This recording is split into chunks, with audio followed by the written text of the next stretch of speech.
अस्सलाम वालेकुम व्यूअर्स। साबिक कप्तान शाहिद अफरीदी ने क्रिकेट साउथ अफ्रीका की जानिब से पाकिस्तान सुपर लीग के 7वें एडिशन के लिए अपने कॉन्ट्रैक्ट याफ्ता खिलाड़ियों को एनओसी जारी ना करने पर कड़ी तनकीद की है।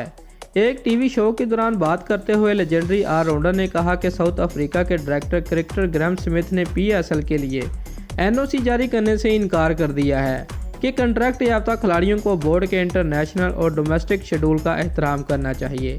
जब पाकिस्तान ने गुज़िश्ता साल अप्रैल में जनूबी अफ्रीका का दौरा किया तो जनूबी अफ्रीका क्रिकेट बोर्ड ने अपने कॉन्ट्रैक्ट याफ्ता खिलाड़ियों को इंडियन प्रीमियर लीग खेलने की इजाज़त दे दी और उसके लिए पाकिस्तान टीम और उनके बैनुल अक़वामी शेड्यूल को मुकम्मल तौर पर नज़रअंदाज किया गया।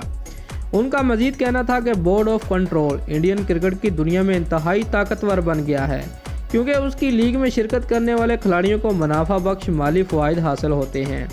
41 साल शाहिद अफरीदी ने पाकिस्तान क्रिकेट बोर्ड पर जोर दिया कि वह जनूबी अफ्रीका क्रिकेट बोर्ड की मुनाफकत पर हिम्मत न हारे।